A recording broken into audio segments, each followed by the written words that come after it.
नमस्कार, एनटिभी कोहलपुर समाचारमा स्वागत छ। म पुरुषोत्तम सापकोटा। सुरुमा प्रमुख समाचार। कोरोना महामारीका सन्दर्भमा प्रधानमन्त्री केपी शर्मा ओलीको देशवासीका नाममा सम्बोधन। विज्ञको सल्लाह अनुसार गरिएको निषेधाज्ञा थप कडाई हुने।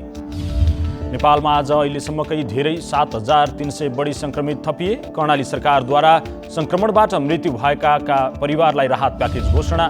कोरोना संक्रमणका कारण आज मध्यरातिबाट आन्तरिक उडान बन्द। जेठ 25 गतेदेखि हुने भनिएको जनगणनाको कार्य तत्कालका लागि स्थगित। र बङ्गलादेशको पद्मा नदीमा खचाखच यात्रुले भरिएको तीव्र गतिको डुङ्गा दुर्घटना, कम्तीमा 26 जना यात्रुको मृत्यु।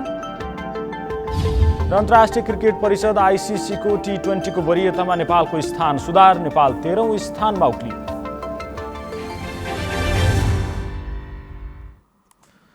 समाचार अब विस्तारमा। प्रधानमन्त्री केपी शर्मा ओलीले आज कोरोना भाइरस संक्रमणका सन्दर्भमा देशवासीका नाममा सम्बोधन गर्नुभएको छ। सम्बोधनका क्रममा प्रधानमन्त्रीले सरकारले चालेका कदमबारे जानकारी गराउनुभयो। जनतालाई सचेतना अपनाउनका लागि उहाँले आग्रह गर्नुभएको छ। प्रधानमन्त्री केपी शर्मा ओलीले दोस्रो लहरको कोरोना महामारी नियन्त्रण तथा रोकथामका लागि विज्ञहरूले सल्लाह दिए अनुसार निषेधाज्ञा जारी गरिएको बताउनुभयो। देशवासीका नाममा सम्बोधन गर्दै प्रधानमन्त्री ओलीले वैशाख मसान्तसम्म गरिएको यो निषेधाज्ञा थप कडाई हुने बताउनुभयो। मित्र राष्ट्रहरूबाट सहायताका रूपमा प्राप्त खोपका अतिरिक्त नेपाल सरकारले आफै आवश्यक मात्रामा खोप खरिद प्रक्रिया सुरु गरिसकेको जानकारी दिनुभयो। मित्र राष्ट्रहरूबाट सहायताका रूपमा प्राप्त खोपका अतिरिक्त नेपाल सरकारले आफै आवश्यक मात्रामा खोप खरिद प्रक्रिया सुरु गरिसकेको छ। चीन, रुस लगायत खोप उत्पादक राष्ट्र तथा कोभ्याक्ससँग निरन्तर सम्पर्क र समन्वय गरी छिटोभन्दा छिटो पर्याप्त मात्रामा खोप लगाइसक्न नेपाल सरकार प्रयत्नशील छ। संक्रमणको साङ्लो चुडाउन अस्पताल वा आइसोलेसन केन्द्रको व्यवस्था गरेर मात्रै नपुग्ने र एक हदसम्म लकडाउन आवश्यक हुन्छ भन्ने विज्ञहरूको सल्लाह अनुसार केही अवधिको लागि निषेधाज्ञा जारी गरिएको प्रधानमन्त्रीको भनाइ छ। संक्रमणको साङ्लो चुडाउन अस्पताल वा आइसोलेसन केन्द्रको व्यवस्था गरेर मात्रै पुग्दैन, एक हदसम्म लकडाउन आवश्यक हुन्छ भन्ने विज्ञहरूको सल्लाह अनुसार केही अवधिका लागि निषेधाज्ञा जारी गरिएको छ। यसलाई थप कडाई गरिँदैछ र प्रभावकारी ढङ्गले लागू गर्न पहिले झैँ सबैबाट सहयोग हुने अपेक्षा सरकारले राखेको छ। यही 2078 वैशाख 20 गते राति 12 बजेदेखि वैशाख मसान्तसम्म आन्तरिक उडान बन्द गर्ने निर्णय गरिएको छ। 2078 वैशाख 23 गते राति 12 बजेदेखि वैशाख मसान्तसम्म अन्तर्राष्ट्रिय हवाई उडान बन्द गर्ने निर्णय गरिएको छ। स्थल मार्गबाट विदेशी नागरिकको आवागमन बन्द गरिएको छ।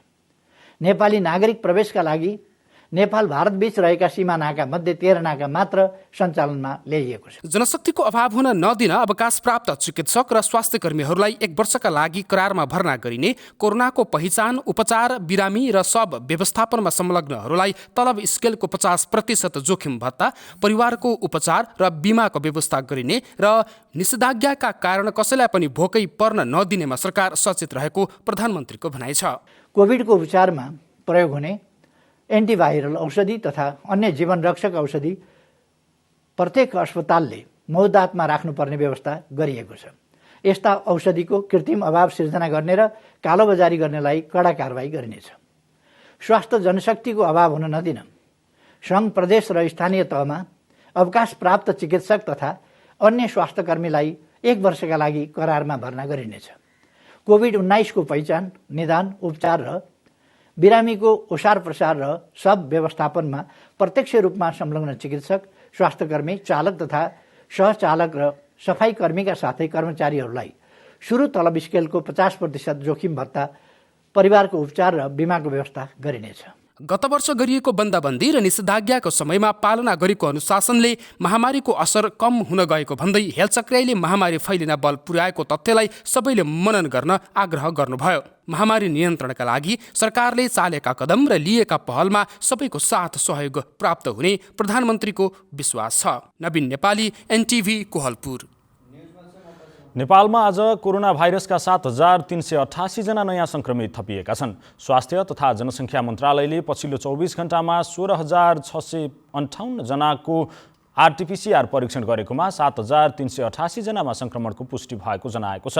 थपिएका संक्रमितसँगै नेपालमा कोरोनाका कुल संक्रमितको संख्या 3,43,418 पुगेको छ। पछिल्लो 24 घण्टामा 518 जनाको एन्टिजेन परीक्षण गरिएकोमा 60 जनाको रिपोर्ट पोजिटिभ देखिएको छ। आज थप 2021 संक्रमित कोरोना मुक्त भई डिस्चार्ज भएका छन्। नेपालमा हालसम्म 2,86,015 जना कोरोना मुक्त भएका छन्।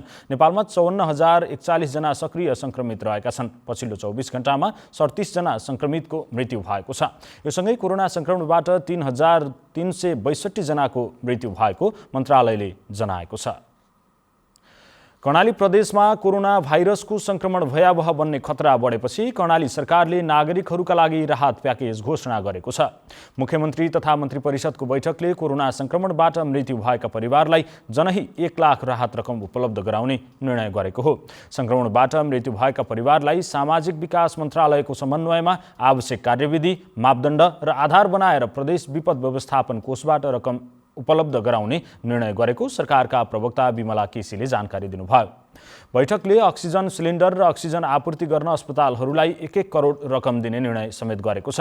कर्णाली प्रदेश अस्पताल, कर्णाली स्वास्थ्य विज्ञान प्रतिष्ठान, चौरजारी अस्पताल रुकुम पश्चिमलाई 1-1 करोड तथा मेहलकुना अस्पताल र दैलेख अस्पताललाई 50-50 लाख दिने निर्णय गरिएको छ। कोरोना भाइरसको संक्रमण भयावह बन्दै गएपछि कर्णाली प्रदेशमा सरकारले प्रभावित नागरिकहरूका लागि राहत प्याकेज घोषणा गरेको छ। यसै सन्दर्भमा आज हामीले प्रदेशदेखि स्थानीय सरकारले पछिल्लो समय गरिरहेका कामलाई कसरी लिनुभएको छ भनेर मुगुका केही नागरिकलाई सोधेका छौँ। हेरौँ आजको आवाजमा।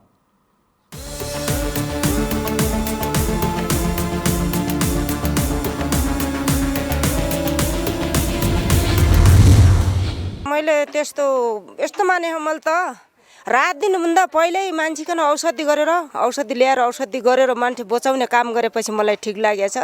मरिसकेपछि त गयो, मरे मान्छे गयो जबान कहाँ गयो रात दिएर केही काम मैले ठिक लागेन मलाई। अब यो कोरोनाले मान्छे अब त्यसरी महामारीले अब मान्छे मर्यो भनेपछि त अब एउटा ज्यानै गयो। अब ज्यान गइसकेपछि त्यसलाई राहत दिनुभन्दा राहत त खासै त्यो मान्छेले पाएन, अरू घरआजनले अब कसले पाउँछ। अब त्यो राहतको नाम मात्रै हुन्छ, अब राहत आउँछ आउँदैन त्यो हामीलाई थाहा भएन। अब धेरै योभन्दा अगाडि मान्छेले पनि त्यस्तो कुरा बेहोर्या हुन्।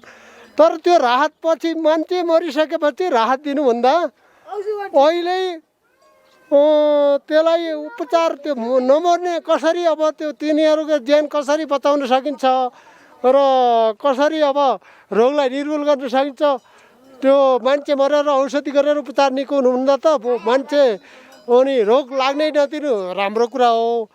पहिले राहत दिनु पर्यो, मर्नु त भएन त। पहिले सरसुविधा दिनु पर्यो, औषधि दिनु पर्यो। सर औषधि गर्नु पर्यो, मर्नु त ठिक होइन। सरकारकै राम्रो राहत दिनु पर्यो। हामीले मर्ना छैन भने सरसुविधा दिनु पर्यो, हामीलाई सुख दिनु पर्यो। मलाई त ठिकै लाग्यो भनौँ। अब जस्तै मान्छे कुनै अब घटना अकलचुकल अब तपाईँको अब यहीँ मऱ्यो भने यहीँ दिँदा पनि ठिक होला, तल लिँदा पनि अब कहिले खर्च भयो त्यो गरिब मान्छे दिँदा पनि ठिक होला भने व्यस्त लाग्छ मलाई। औषधि गरे पहिला होइन, पछि मरिसकेलाई दिनुभन्दा मरेकालाई दिनुभन्दा पहिले औषधि गर्दा राम्रो पहिला औषधि गरेपछि मान्छेलाई केही सुविधा होइन तलतिर लिनु पर्यो। अब औषधि उपचार गरेपछि राम्रो। यहाँ औषधि उपचार छैन अनि त्यतिकै यहाँ राखेर पछि दिएर के काम भयो त? त्यो कामै भएन। पहिल्यै औषधि गरे राम्रो हो। मरे मान्छेलाई दिनु राहत दिनु ठिकको कुरा हो होइन। अब त्यति बिकालैन मर्या भनौँ न, कालान मर्या त होइन नि। तिनीहरू रोग लागेर बेथा लागेर कहिले क्यान्सर भएर मर्या भने कोही केही मर्या हुन्छन्। त्यो गरी भन्नुभन्दा राहत दिनु पनि धेरै राम्रो हो। किनकि अब मरेका मान्छेलाई उम्केर जान्छ। अब बाँचे मान्छेलाई त राहत त अलिअलि पाउनु पऱ्यो नि होइन। नुन पानी खाने भए, एक दुई लुगा लगाइने भए, एक गाँस भात खाने भए, त्यस्तै गरी अब दिनु कन्या सरकार दिनु पनि धेरै राम्रो कुरा हो।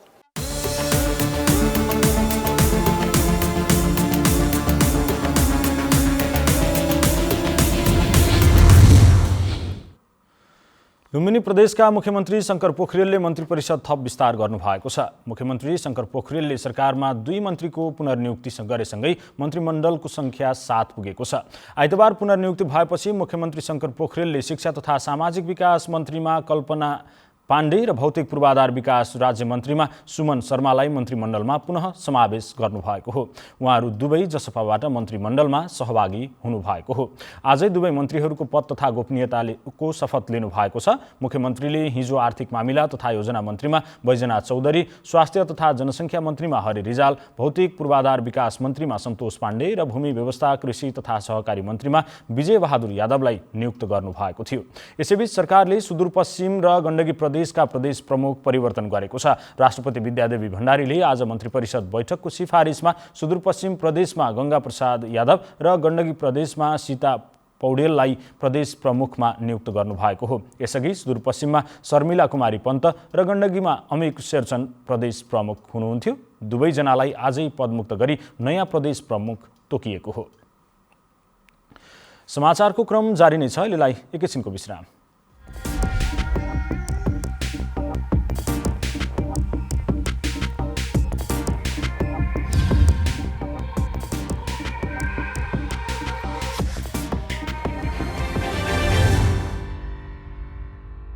लगानी सम्मेलन 2078 सम्बन्धी सूचना। प्रदेश सरकार मन्त्री परिषदको 2077 माघ 29 गतेको निर्णय अनुसार लुम्बिनी प्रदेश सरकारले आगामी 2078 साल जेठ महिनाको 6 र 7 गते लगानी सम्मेलन आयोजना गर्न लागेको छ। उक्त सम्मेलनमा निजी क्षेत्रबाट लगानी योग्य आयोजना प्रस्तुत गर्ने कार्यक्रम रहेकाले सहभागी हुन इच्छुक महानुभावहरूलाई आर्थिक मामिला तथा योजना मन्त्रालय बुटोलमा रहेको सचिवालयमा सम्पर्क गर्न हुन अनुरोध गरिएको छ। प्रचार प्रसार समिति लगानी सम्मेलन 2078 लुम्बिनी प्रदेश। विश्रामपछि समाचारमा पुनः स्वागत छ। अब बाँकी समाचार। आज मध्यरातीबाट आन्तरिक हवाई उडान बन्द हुँदैछन्। हिजो बसेको मन्त्री परिषदको बैठकले आज मध्यरातीबाट आन्तरिक उडान बन्द गर्ने निर्णय गरेको हो। यस्तै बैठकले वैशाख 22 गतेको मध्यरातीबाट अन्तर्राष्ट्रिय उडानमा रोक लगाउने निर्णय गरेको परराष्ट्र मन्त्री प्रदीप कुमार गेवालीले जानकारी दिनुभयो। राष्ट्रिय जनगणनाको कार्यक्रम तालिका तत्कालका लागि स्थगित भएको छ। आउँदो जेठ 25 गतेदेखि असार 8 गतेसम्म गर्न तयारी भएको जनगणनाको कार्यक्रम कोरोना महामारीका कारण केही समयका लागि स्थगित भएको सञ्चार तथा सूचना प्रविधि मन्त्री तथा सरकारका प्रवक्ता पार्वत गुरुङले जानकारी दिनुभयो। हिजो बसेको मन्त्री परिषदको बैठकले जनगणनाको काम तत्कालका लागि स्थगित गर्ने निर्णय गरेको हो। कोरोना महामारी कम भएपछि पुनः मिति तय हुने मन्त्री गुरुङले बताउनुभयो। 12औं जनगणनाका लागि देशभर 43,000 गणक खटिएका छन्। अहिले गणक तथा सुपरिवेक्षकका लागि आवश्यक तालिम तथा सूचीकरणको कार्य चलिरहेको थियो। नेपालमा हरेक 10-10 वर्षमा जनगणना हुँदै आएको छ। कैलालीमा कोरोनाको दोस्रो लहर चलिरहेका बेला जारी लकडाउनमा बजारमा मास्क र सेनिटाइजरको कालोबजारी भइरहेको उपभोक्ताहरूले गुनासो गर्न थालेका छन्। उनीहरूले व्यापारीहरूले मास्कको कृत्रिम अभाव सिर्जना गर्ने गरेको बताएका हुन्। वैशाख 16 देखि एक साताका लागि लागू गरिएको कैलालीको निषेधाज्ञा वैशाख मसान्तसम्म लम्बिएको छ। यही बेला व्यापारीहरूले भने कोरोना र लकडाउनको बहाना गर्दै बजारमा विभिन्न सामग्रीको कृत्रिम अभाव सिर्जना गर्ने र महँगी बढाएको गुनासो सर्वसाधारणहरूको रहेको छ। बजारमा तरकारी खाद्यान्नमा मात्रै मूल्य वृद्धि गरिएको छैन। मास्क र सेनिटाइजरको पनि व्यापारीहरूले कृत्रिम अभाव सिर्जना गरिरहेकोले अनुगमन गर्नुपर्ने निकाय सक्रिय हुनुपर्ने माग उपभोक्ताहरूको रहेको छ। कोभिडले गर्दा यो मास्कमा अहिले देखियो के कालाबजारी देखिरहेको छ। जसले पायो त्यसले लुगाइरहेछ हैन। हिजोको दिनमा जस्तो हामीले खरिद गर्दाखेरि पनि 85 रुपैयाँमा एक प्याकेट पाउँथ्यो भने अहिले त्यही प्याकेटलाई हामीले 250-300 मा पनि पाइरहेछ नि। यो अनुगमनको कमजोरी देखिरहेको छु। व्यापारीहरूले भने अहिले मास्कको माग बढी र उत्पादन कम भएर आइरहेकोले यसो भएको बताएका छन्। कैलालीको धनगढीमा एक फार्मेसीका सञ्चालक देवराज अधिकारी अब एन्टिभाइरल औषधिहरू अभाव हुने देखिन्छ र प्यारासिटामलको 2-3 दिनदेखि अभाव भइरहेछ। अहिले पनि हामीसँग एक ट्याब्लेट पनि छैन। मास्क सेनिटाइजर ग्राहकको चाहना अनुसारको चाहिँ छैन। वाणिज्य तथा आपूर्ति कार्यालय कैलालीका प्रमुख कमल बहादुर पुनमगरले केही स्थानबाट मास्क र सेनिटाइजरको कालोबजारी भइरहेको गुनासो आएपछि विभिन्न स्थानमा अनुगमन गर्ने काम भइरहेको बताउनु भएको छ।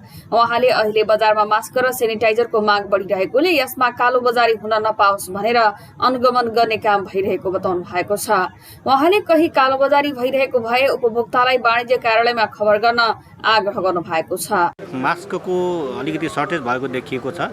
र तब पनि त्यसमा हामीले व्यवसायहरूलाई तुरुन्तै तपाईँहरू मास्कको यथाशक्ति छिटो आपूर्तिको व्यवस्था गर्नुहोस् भन्ने कुरा गरेका छौँ र उहाँहरूले अहिले मास्कको मूल्य पनि माथिबाट वृद्धि भएको र माग अनुसारको मास्कहरू आपूर्ति हुने नगरेको भन्ने गुनासोहरू उहाँहरूको छ र ग्यास अक्सिजन सिलिन्डर जो छ त्यसको हकमा भने हामीले उद्योगलाई यथाशक्ति बढी क्षमता अनुसारको उहाँहरूले उत्पादन गर्नुहोस् भनेका छौँ र कोरोना न्यूनीकरणका लागि भनेर जिल्लामा निषेधाज्ञा गरिएको छ।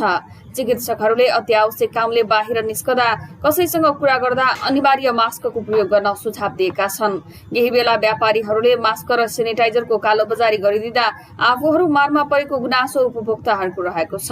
उनीहरूले यो बेला सबैतिर स्थानीय तह प्रशासन र अन्य अनुगमन गर्ने निकायहरू सक्रिय बन्न आवश्यक रहेको बताएका छन्। निर्मला खडायत, नेपाल टेलिभिजन, सुदूरपश्चिम प्रदेश, कैलाली। कोरोना संक्रमित बिरामीले अस्पताल भरिएपछि दाङका स्थानीय तहले अक्सिजन सहितको आइसोलेसन बनाउने कामलाई तीव्र पारेका छन्। स्थानीय स्तरमै बजेटको जोहो गरी अहिले 10 वटा पालिकामा 20 देखि 50 बेडसम्मको आइसोलेसन बनाउने कामले तीव्रता पाएको हो। संक्रमित बिरामीको संख्या बढ्दै जाँदा स्थानीय तहले अक्सिजन सहितको आइसोलेसन बनाउने कामलाई तीव्र पारेका छन्। जिल्लाका सम्पूर्ण कोभिड अस्पतालका बेड बिरामीले भरिएपछि दाङको तुलसीपुर उपमहानगरपालिकाले छुट्टै 50 बेडको अक्सिजन सहितको आइसोलेसन तयार गरेको छ। बेड भरिँदा जटिल खाले कोरोना संक्रमित बिरामीको उपचार गर्न समस्या हुँदा उपमहानगरपालिकाले 1 करोड खर्च गरेर 5 दिनमा आइसोलेसन तयार पारेको हो। अहिले आइसोलेसनका लागि आवश्यक पर्ने अक्सिजन मौजदात राखी बिरामीको उपचार सुरु गरिएको तुलसीपुर उपमहानगरपालिकाका प्रमुख घनश्याम पाण्डे बताउनुहुन्छ। केही बेडबाट हामी सुरु गर्छौँ र त्यसलाई 50 बेडसम्म चाहिँ नि विस्तार गरेर अक्सिजन दिएर थोरै मात्रै भए पनि व्यवस्थापन गर्ने काममा हामीले कोसिस गरिरहेछौँ। जिल्लाको राप्ती स्वास्थ्य विज्ञान प्रतिष्ठान लुम्बिनी प्रदेशको कोरोना विशेष अस्पताल बेलझुन्डीमा बिरामी भर्ना गर्ने ठाउँ छैन। त्यहाँ भएका बिरामीलाई पनि भुइँमै राखेर उपचार गर्नुपर्ने बाध्यता छ। हाल नवनिर्मित आइसोलेसनमा जटिल प्रकारका होम आइसोलेसनमा बसेका बिरामीलाई ल्याएर उपचार गर्ने काम भइरहेको छ। आइसोलेसनका लागि आवश्यक पर्ने अक्सिजन ल्याउने काममा सङ्घ र लुम्बिनी प्रदेश सरकारले सहयोग गर्दै आएका छन्। सङ्घ, प्रदेश र स्थानीय तहका 3 सरकार मिलेर संक्रमित बिरामीको ज्यान बचाउन निःशुल्क उपचार गर्दै आएको पाण्डेको भनाइ छ।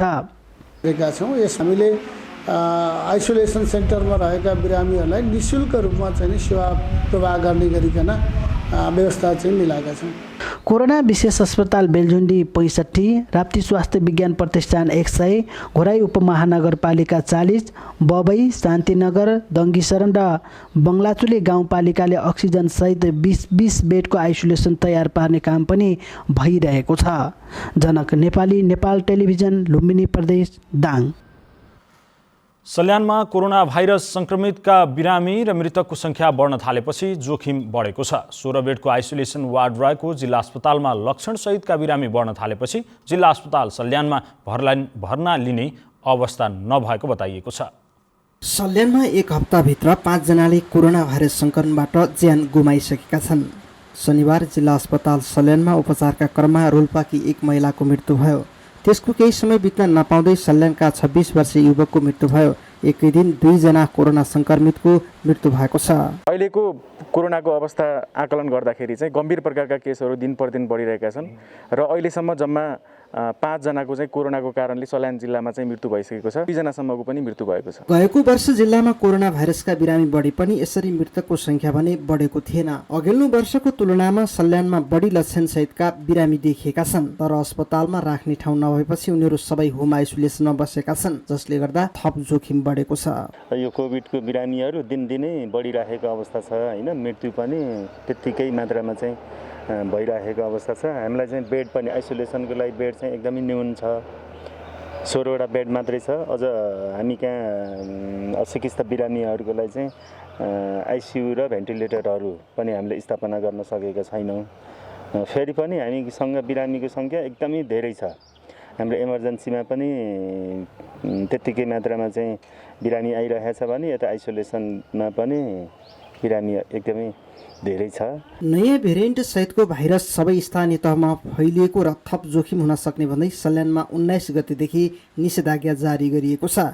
जिल्ला कोभिड-19 व्यवस्थापन केन्द्र सल्यानको बैठकले अन्य जिल्ला वा भारतबाट फर्किने व्यक्तिलाई 10 दिनसम्म अनिवार्य रूपमा स्थानीय तहले निर्माण गरेका क्वारेन्टिन वा होम क्वारेन्टिनमा बस्नुपर्ने निर्णय गरेको छ। अहिले टेस्ट नगरेका बिरामीहरू चाहिँ घर घरमा धेरै छन् भन्ने कुरा चाहिँ जानकारीमा आएको छ र यसलाई यो सङ्क्रमणको एउटा चेनलाई ब्रेक गर्नको लागि हामीले चाहिँ लकडाउन गरेका छौँ। हिजो 19 गतेदेखि जेष्ठ 1 गतेको मध्यरातिसम्मको लागि लकडाउन निषेधाज्ञा हामीले जारी गरेका छौँ र हिजोको कार्यान्वयन कस्तो भयो भनेर हामीले त्यसको अनुगमन पनि गरेका छौँ र अधिकांश यहाँ चाहिँ बिरामीहरूको उपचार सम्पूर्ण को गर्नलाई सम्भव पनि छैन। जिल्ला अस्पतालमा न्यून बेड भएको र जनशक्ति पनि न्यून भएको कारणले गर्दा हामीले 16 बेड मात्रै सञ्चालनमा ल्याउन सकेका छौँ र यसको क्षमता पनि वृद्धि गर्ने तयारी गरिरहेका छौँ। 16 बेडको आइसोलेसन कक्ष रहेको सल्यान अस्पताल यति बेला बिरामीले भरिभराउ छ, जबकि जिल्लामा सङ्क्रमितको सङ्ख्या 300 नागिसकेको छ। अस्पतालमा न बेड छ न अक्सिजन नै। जिल्लामा भाइरसको सङ्क्रमण फैलिँदै गएको समयमा सरकारवालाहरू पूर्व तयारीमा जुट्न आवश्यक देखिन्छ। प्रत्येक इच्छुक शर्मा, नेपाल टेलिभिजनका लागि सल्यान। समाचारको क्रम जारी नै छ, एकैछिनको विश्राम।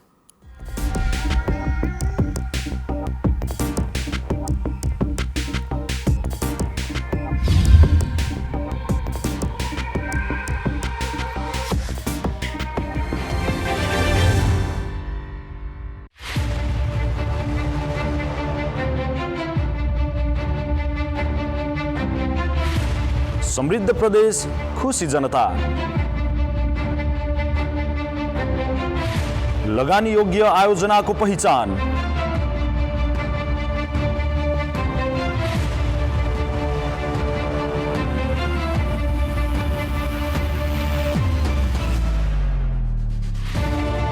आर्थिक स्रोतको परिचालन। लुम्बिनी प्रदेशको विकास र समृद्धिका लागि लगानी सम्मेलन 2078 जेठ 6 र 7 गते।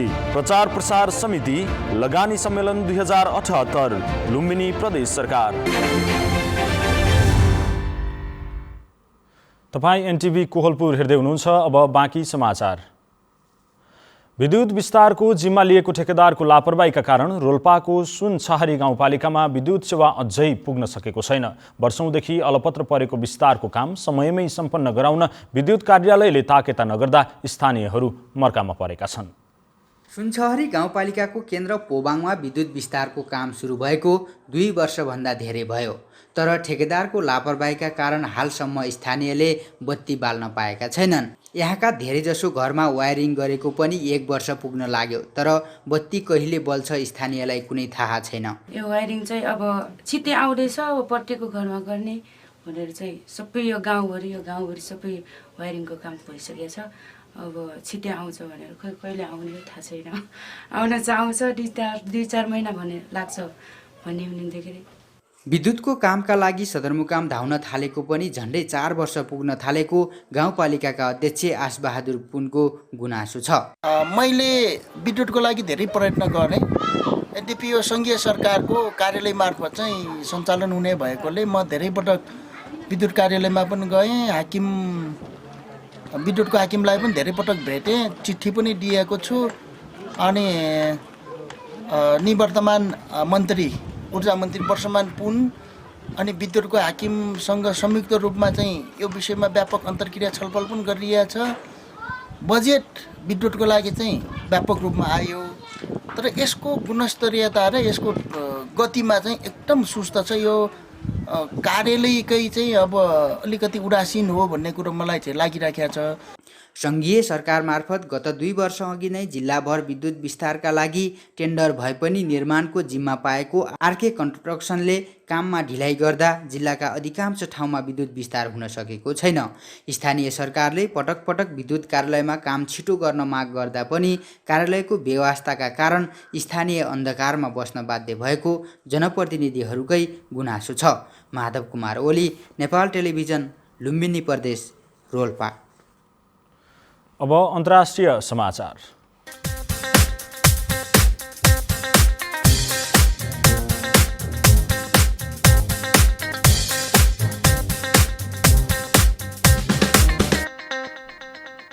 बङ्गलादेशको पद्मा नदीमा आज बिहान भएको डुङ्गा दुर्घटनामा कम्तीमा 26 जनाको मृत्यु भएको छ। खचाखच यात्रुले भरिएको तीव्र गतिमा दौडिने डुङ्गा बालुवा ओसार्ने यन्त्रमा ठोकिएर दुर्घटना भएको थियो। दुर्घटनामा अरू पनि व्यक्ति बेपत्ता भएको हुन सक्ने प्रहरी अधिकृत आशिकुर रहमानले बताउनुभयो। उहाँका अनुसार 26 जनाको शव निकालिएको छ र 5 जनालाई गम्भीर अवस्थामा अस्पताल भर्ना गरिएको छ। अरू बेपत्ता भएकाको आशंकामा खोजी कार्य तीव्र बनाइएको छ। भारतमा कोरोना भाइरसको संक्रमणबाट पछिल्लो 24 घण्टामा थप 3,417 जनाको मृत्यु भएको छ। भारतमा कोभिड संक्रमणबाट हालसम्म 2,18,959 जनाको मृत्यु भइसकेको छ। भारतीय स्वास्थ्य तथा परिवार कल्याण मन्त्रालयका अनुसार 24 घण्टाको अवधिमा 3,68,000 नयाँ संक्रमित भेटिएका छन्। यो सहित भारतमा कुल संक्रमितको संख्या 1,79,00,000 पुगेको छ। मन्त्रालयका अनुसार भारतमा अझै पनि 34 लाख भन्दा बढी व्यक्ति सक्रिय संक्रमितको अवस्थामा रहेका छन्। गत 24 घण्टामा 3 लाख व्यक्ति संक्रमण मुक्त भएका छन्। यो सहित भारतमा कुल संक्रमित मध्ये 1,62,00,000 संक्रमण मुक्त भएका छन्। अब आर्थिक समाचार।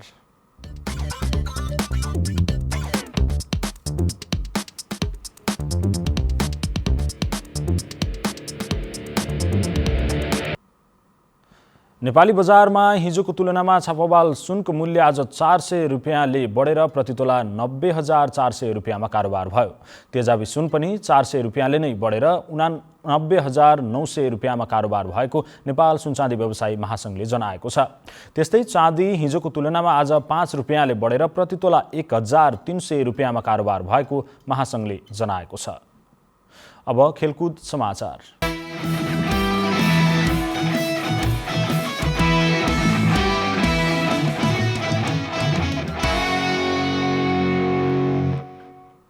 अन्तर्राष्ट्रिय क्रिकेट परिषद ICC को T20 को वरियतामा नेपालले एक स्थान सुधार गरेको छ। ICCले सार्वजनिक गरेको नयाँ वरियताको T20 तर्फ नेपाल 13औं स्थानमा उक्लिएको छ। यसअघि नेपाल 14औं स्थानमा रहेको थियो। घरेलु मैदानमा सम्पन्न त्रिकोणात्मक T20 सिरिजको उपाधि जितेपछि नेपालको वरियतामा सुधार आएको हो। T20 को नयाँ वरियताको शीर्ष स्थानमा इङ्ल्यान्ड, दोस्रोमा भारत र तेस्रोमा न्युजिल्यान्ड रहेका छन्। चौथो पाकिस्तान र पाँचौं अस्ट्रेलिया रहेको छ। नेपाल एक दिवसीय वरियतामा पनि एक स्थान माथि उक्लदै 16औं स्थानमा पुगेको छ। एक दिवसीयमा न्युजिल्यान्ड शीर्ष स्थानमा रहँदा अस्ट्रेलिया दोस्रो र भारत तेस्रो स्थानमा छन्। अब मौसम।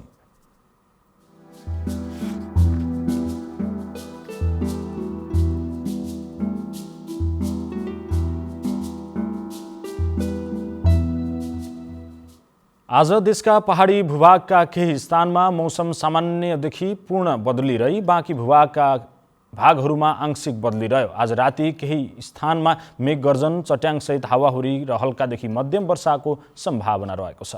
अब मौसम सम्बन्धी थप विवरण।